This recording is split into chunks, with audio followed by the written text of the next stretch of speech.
علیکم یا اسٹوڈینٹس، امید آپ سب خیریت سے ہوں گے۔ ہاں جی، 86/12 اور اس کا یونٹ نمبر 5 کویسچن نمبر 4 دیکھتے ہیں۔ واٹ از ریفلیکٹیو پیپر، منعکس جریدہ کیا ہوتا ہے؟ سب سے پہلے اس میں سکون یہ سوچنے اور عمل کرنے میں کی بحث ہے، جس میں فرد زیادہ سے زیادہ مہارت حاصل کرتا ہے۔ اور اس کے علاوہ وولف اس میں کہتا ہے کہ انعکاس اپنا تجربات سے سیکھنے کا عمل ہوتا ہے۔ جریدہ ہے کیا؟ یعنی کہ جریدہ سے مراد ہوتا ہے لکھنے والا جس پر اپنی کوئی چیز لکھی جائے۔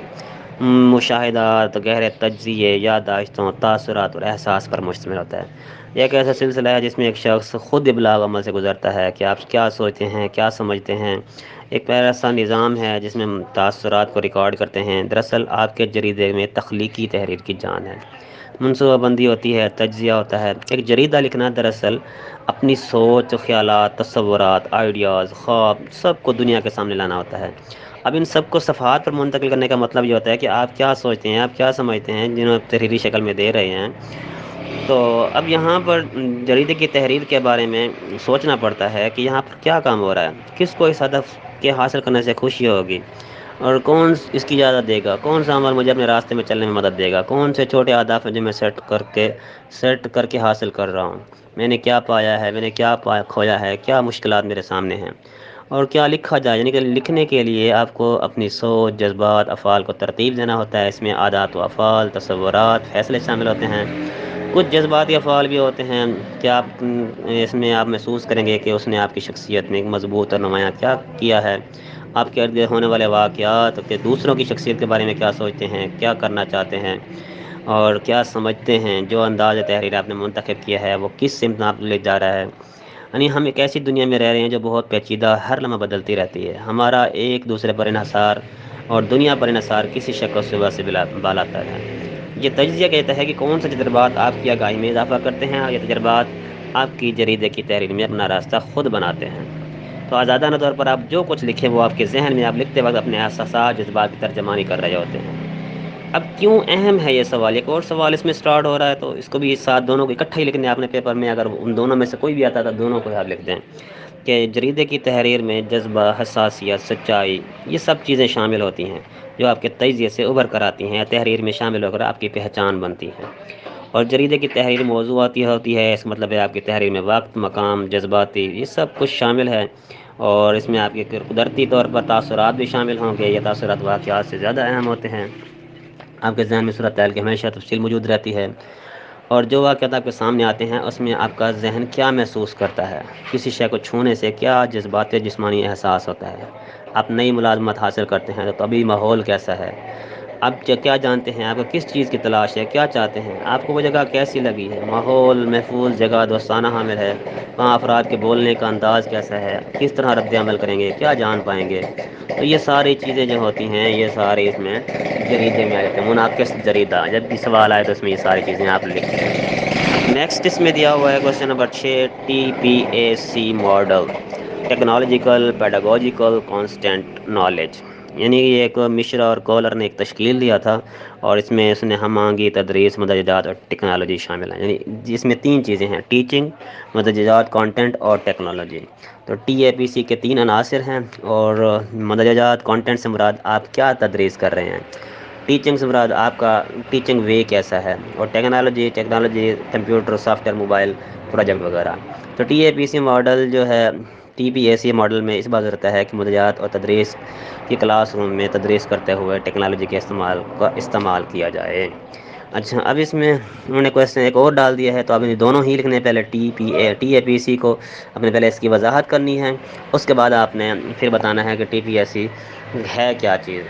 سب سے پہلے اس میں آتا ہے مدرجات کا علم، یعنی اس مدرجات کا علم تدریسی مضمون سے متعلق استاد کے علم کو کہتے ہیں۔ اسے جو پڑھانا ہے تو کسی ایک مضمون سے متعلق کو کہتے ہیں، جیسے انگلش کے مدرجات کا علم اردو یا مطالعہ پاکستان کے علم سے مختلف ہوتا ہے۔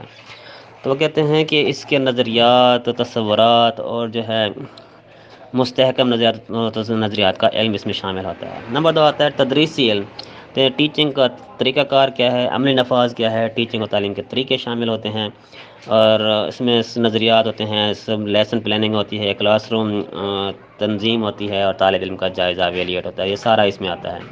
ٹیکنالوجی کا علم کیا ہے، یعنی ٹیکنالوجی کا علم تدریس میں مختلف اقسام کی ٹیکنالوجی کے استعمال اور بہتر کارکردگی ہوتے ہیں. اس میں انفارمیشن ٹیکنالوجی کو سمجھنا، استعمال کرنا، انفارمیشن ٹیکنالوجی میں پیدا ہونے والے تبدیلیوں کو قبول کر کے ان کے ذریعے اہداف حاصل کرنا ہوتا ہے.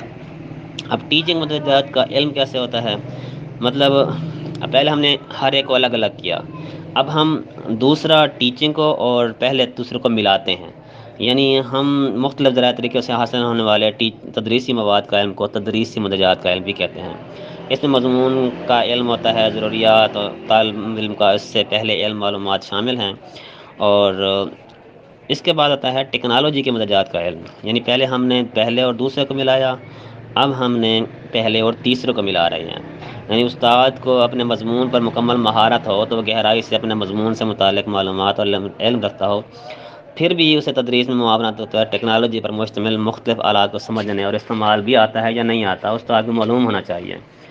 اس کے بعد آتا ہے جی ٹیکنالوجی یا تدریسی علم.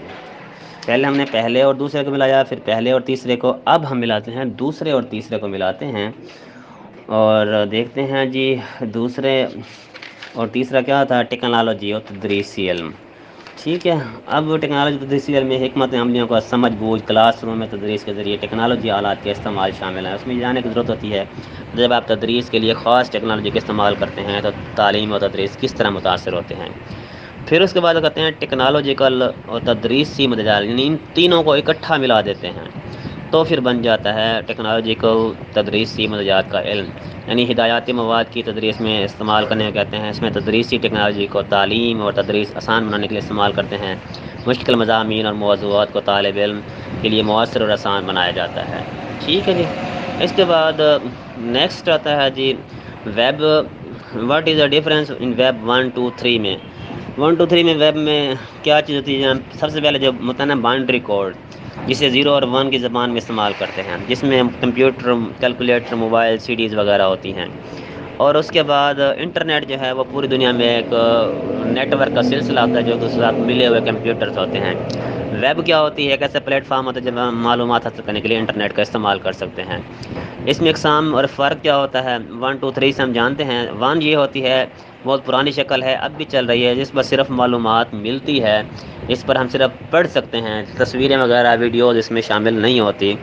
تو جیسے ہاٹ میل وغیرہ، MS وغیرہ ہوتا ہے تو بہت سارا ڈیٹا ہوتا ہے اور فوراً معلومات ہو جاتا ہے. اور نمبر 2 ویب 2 میں جو ہے لوگ ایک دوسرے کے ساتھ معلومات کرتے ہیں، بلکہ اس کو یعنی کہ یہ 1 تو تھی ریڈیبل، یہ جو ہے رائٹیبل ہے، جس میں یوٹیوب آ جاتا ہے، واٹس ایپ آ جاتا ہے، جس میں ہم اپنا ڈیٹا بھی ایڈ کر سکتے ہیں. اور ویب 3 جو ہے وہ بہت ترقی کر چکی ہے، ابھی تک کام ہو رہا ہے بہتر بنانے کے لیے، بہتر نتائج حاصل کی کوشش کی جا رہی ہے. اور اس کا ڈھانچہ ہوتا ہے کہ دریافت کرنے کے لیے منسلک معلومات و وسائل کا بھی استعمال کیا جا رہا ہے. بہت سے جو آج کل اپلیکیشنز آ رہی ہیں یہ ویب 3 میں اس میں استعمال ہوتا ہے.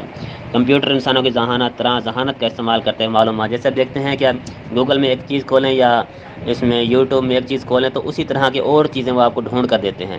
یہ ویب 3 کی ضرورت ہے، آج کل بات ہو رہی ہے. اس کے بعد آتا ہے ADDIE ماڈل آتا ہے، اور ساتھ میں یہ بھی کر لیں اس میں کہ AD 5 لفظ مخفف ہے، جس میں انالائزز، A سے مراد D سے ڈیزائن، D سے ڈیولپمنٹ، I سے امپلیمنٹ اور E سے جائزہ لینا ہوتا ہے، ایویلیٹ کرنا ہوتا ہے. 1975 میں پہلی بار یہ متعارف کرایا گیا تھا. تو سب سے پہلے تجزیہ آتا ہے کہ آپ نصاب کی تشکیل کر رہے ہوں تو اس وقت ہدایاتی مسائل حل کیے جاتے ہیں اور اہداف حاصل کیے جاتے ہیں. اس میں متعلم کون ہے، اس کی ذاتی خصوصیات کون ہیں، تعلم کی خصوصیات کون سی ہیں، کس حد تک نصاب کی تعلیم دینا ضروری ہے، کون سے فیصلے کیے جائیں، یہ تجزیہ کیا جاتا ہے. اس کے بعد آتا ہے ڈیزائن کا مرحلہ. اس مرحلے میں متعلم کے کورس کے لیے مقاصد کی شناخت پر توجہ دی جاتی ہے. اس بات کا فیصلہ کہ اس کو کون سا مواد چاہیے اور کیسا ڈیزائن کیا جاتا ہے، اور اس کا فیصلہ کہ مضامین کس طرح مکمل کیے جائیں. اس کے بعد آ جاتا ہے جی تشکیل، ڈیولپمنٹ. اس مرحلے میں کورس میں شامل مواد کی تشکیل کی جاتی ہے، ادارے کے مصنفین سے تیار کرائیں یا باہر سے. اور اس کے بعد ہے نفاذ، امپلیمنٹیشن. کورس کے حقیقی مواد کو شامل کیا جاتا ہے، استاد کی قبل ملازمت، تربیت، دیگر تربیتی پروگرام کی شمولیت اور طلباء کا تجزیہ شامل ہوتا ہے. لاسٹ اس میں آتا ہے مرحلے کے بارے میں رد عمل، اور اس کے نتیجے میں تجزیہ کیا گیا، ڈیٹا حاصل کیا گیا، اور ڈیٹا حاصل کر کے اس کا تجزیہ کر کے سلیبس میں شامل مواد میں بہتری لانے کی منصوبہ بندی کی جاتی ہے. بس یہاں پر ختم ہو گیا یونٹ. یہ امید ہے آپ سب کو سمجھ آ گئی ہوگی. اللہ حافظ.